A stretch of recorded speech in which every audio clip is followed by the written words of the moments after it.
স্ত্রী কখনো কারো প্রিয় নারী হতে পারে না, কারণ স্ত্রী অনেক ভুল। আমাদের সমাজের বেশিরভাগ পুরুষই তাদের স্ত্রীদেরকে সম্মান দেয় না। কোনো পুরুষ যদি তার স্ত্রীর কথা শুনে, তার স্ত্রীর কথা মতো চলে, তাহলে অপর ব্যক্তি সেটা দেখে বলবে সে তার বউয়ের ভেড়া অথবা বউ পাগল। বেশিরভাগ লোককেই যদি প্রশ্ন করা হয় আপনার জীবনে প্রিয় নারী কে, স্বভাবতই অনেকেই উত্তর দেন মা, কেউ বা বোন, কেউ বা বলে মেয়ে, কারণ সে তাকে কোলে পিঠে করে মানুষ করেছে। এমন অনেক সম্পর্কের কথাই উঠে আসে, খুব অবাক লাগে। একজন মানুষও উত্তর দেন না তার বউ তার সবচেয়ে প্রিয় নারী।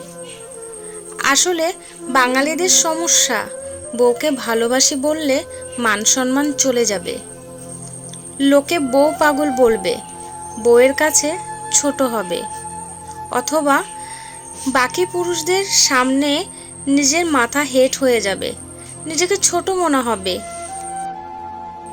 এমন একজন নারী কি নেই যে বাবার বাড়ির সুখ আভিজাত্য সব কিছু ছেড়ে স্বল্প বেতনে চাকরি করা সেই ছেলেটার হাত ধরে চলে এসেছে?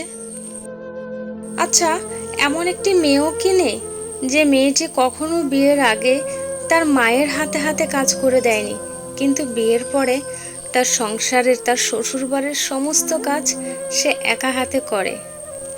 এমন একটি মেয়েও কি নেই যার বাবার বাড়িতে সব সময় তার পছন্দের রান্না হতো, আজকে শ্বশুর বাড়িতে সে সবার পছন্দের রান্না করে?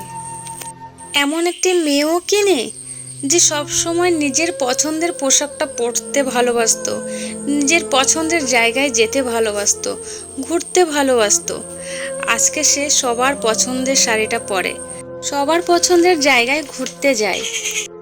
আচ্ছা, বউ কখনো কারো প্রিয় নারী হওয়ার যোগ্যতা রাখে না? একজন স্ত্রী তার স্বামীর কাছ থেকে কি কখনোই তার প্রাপ্য সম্মানটুকু পাবে না? একজন স্ত্রী সারাটা জীবন তার প্রাপ্য অধিকার, প্রাপ্য সম্মান থেকে বঞ্চিত থাকে, এটাই বাস্তব।